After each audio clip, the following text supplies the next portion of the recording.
Hello, welcome back to Chris's Beer Reviews. How are you? Hope you're doing really well. Time something different on the channel today. It's not a beer review, it's a burger making video. So in this video, I'm going to show you how I make burgers for my barbecue or grill, if you like to call it a grill instead of a barbecue. So that's what I'm going to show you how I do it, and I've got my words all muddled up there, but I'm just going to keep rolling. I'm not going to do a retake on this one. So I'm going to show you how I make the burger. I'm going to show you what ingredients I use, and then I will show you a video of me cooking said burgers, because a lot of people make quite a big mistake when cooking burgers on a barbecue, and I'm going to show you or tell you that mistake and what not to do when you're cooking a burger on a grill or barbecue.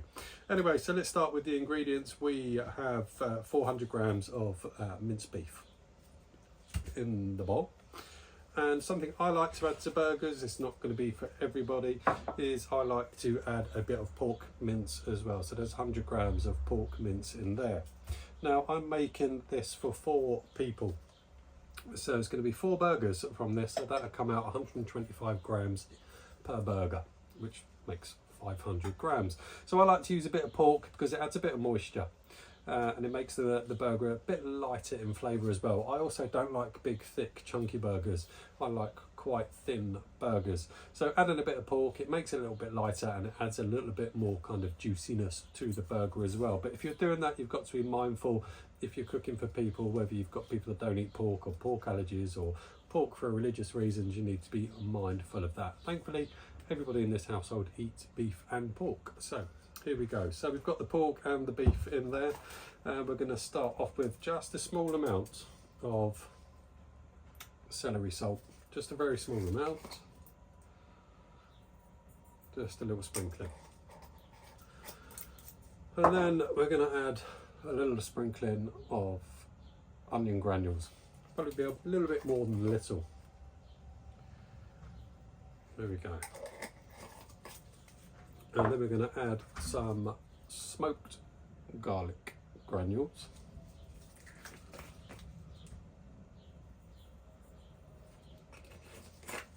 And then we're going to add some Malden smoked sea salt. Comes in little pyramid shapes, this, it's quite cool.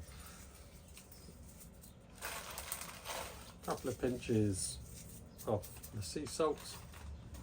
And then of course we're going to add a bit of black pepper.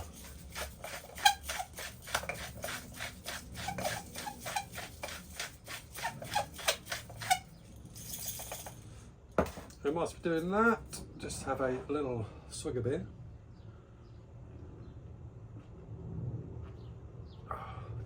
Got beautiful hot weather in the UK today, and this Shug handmade beer tankard is insulated, so it keeps your beer cool. Which is really nice.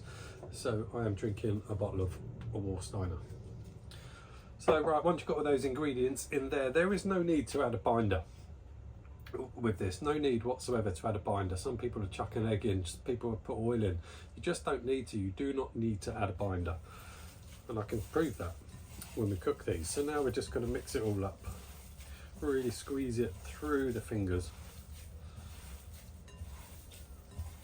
to get all those ingredients. We'll say all those. There's what, 1, 2, 5.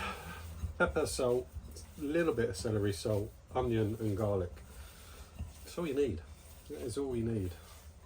Don't need anything else. Some people will use less than that. Some people just use salt and pepper, sorry, rather than anything else, which is fine. It's whatever you like, isn't it, really? So I don't edit videos, I don't do all that stuff where you can make it fast forward, hyperlapse as it's called, so apologies. If you want to whiz forward a bit, by all means, it just means I have to talk more. But that's all squelching through. That is all now nicely mixed.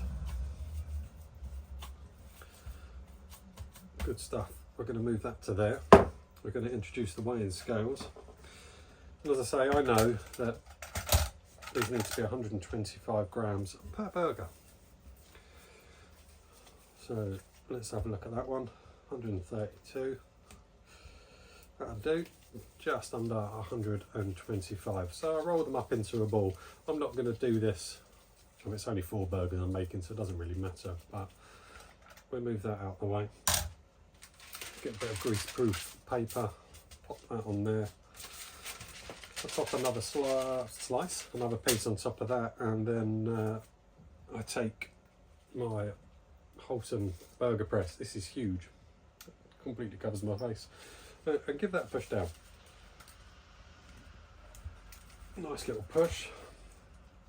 I don't care whether a burger is perfectly circle, really don't care, and it's not far off. There you go, look at that. You can see how thin that is, and kind of look at the size of it. It's pretty big, isn't it, really?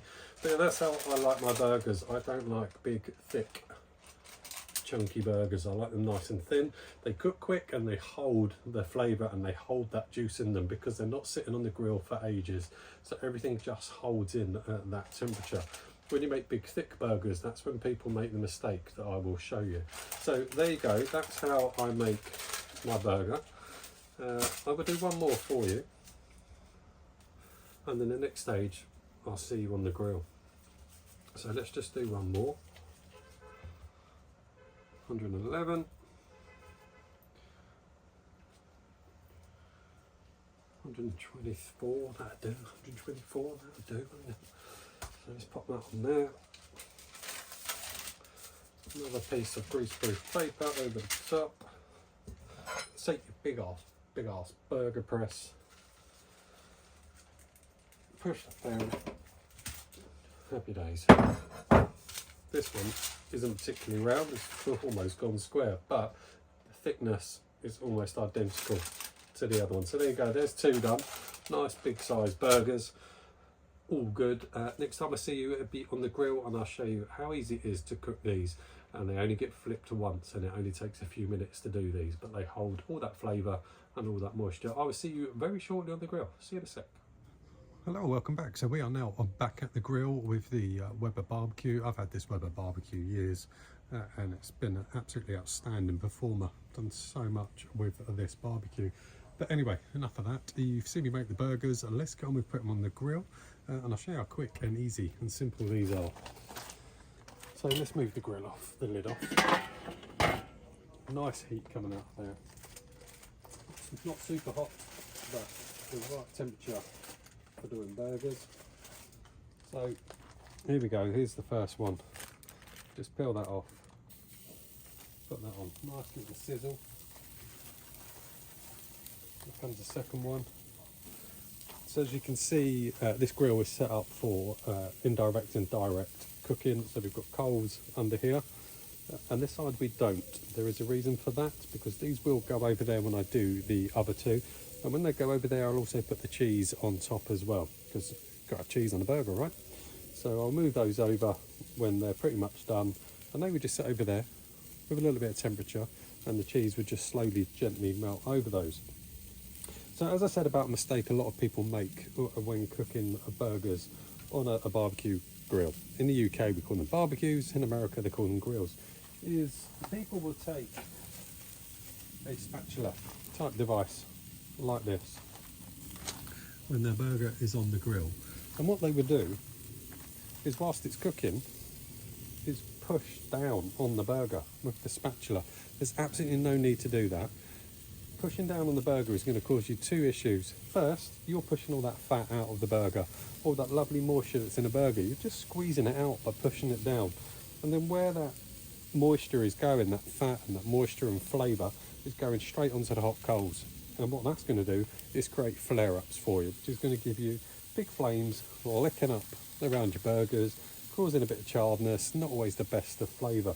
So there is absolutely no need whatsoever to push down on your burgers when they're on the grill. Just leave them alone. Do not touch them once they're on. And with burgers this thin, you only really need to flip them once. I mean, even if they were big chunky burgers, you still only really need to flip them once. If they're big, thick and chunky, you can do them for a good few minutes on each side, and then just move them off and put them in direct and put the lid on and let them cook that way, rather than keep pushing down on it, trying to make them cook faster. It is pointless, and you're losing flavour and you're losing moisture as well. There's no need.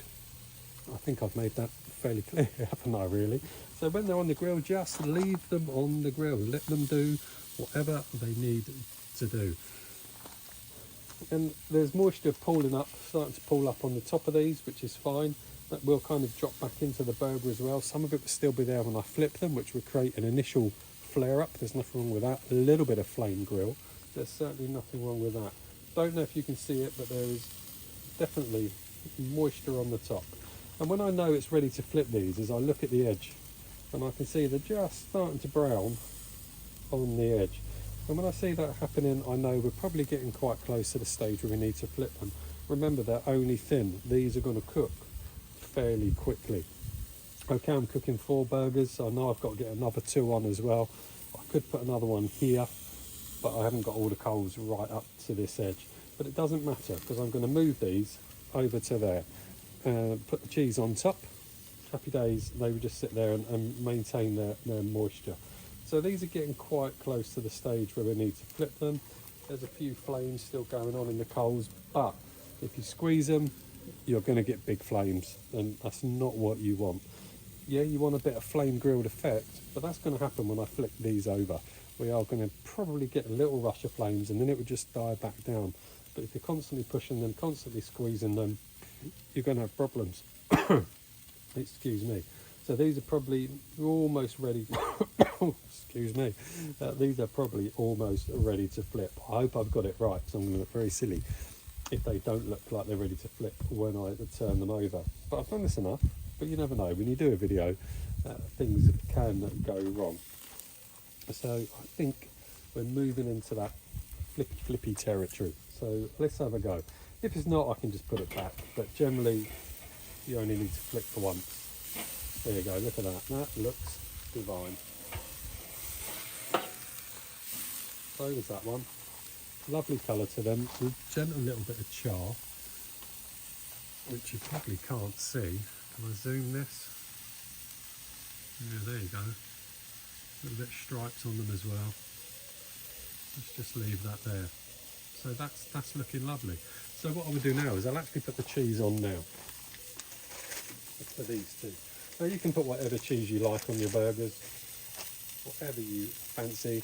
Now, quite often I do put fancy cheeses on and sometimes I don't, but in this household we don't mind a bit of what we call plastic cheese. We love a little bit of plastic cheese. Bosh, on goes one.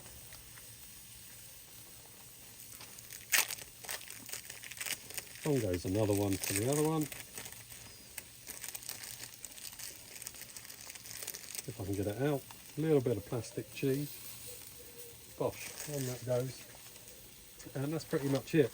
I'm going to leave those on there for about the same amount of time as we did the first time, and then I'll move them over to that side. I'll put the other 2 on. I've got a bit of salmon for the wife as well that she wants. I'm cooking 4 burgers and a piece of salmon. But like I say, use whatever cheese you want. But yeah, we like a bit of plastic cheese in this house. So there you go, that's how I cook my burgers. If I remember to put a picture on of the end result in a bun, because towards the end I'll also put the buns on and give them a bit of a toasting. But there you go, that's how easy it is to cook a burger on the grill. Please don't be afraid to make your own burgers rather than buying shop-bought burgers that are just full of nonsense. Make your own, you know what you're getting, you know what you're putting in. And if you want thick burgers, make thick burgers. If you want thin ones like I do, make thin ones. Get just a little bit of flame, just licking up around these sides now, which is superb. But that's it, there you go, that's how I make my burgers for the grill. Hope you enjoyed it. I'll see you all soon on another one. Put your comments in the comments. Bye now.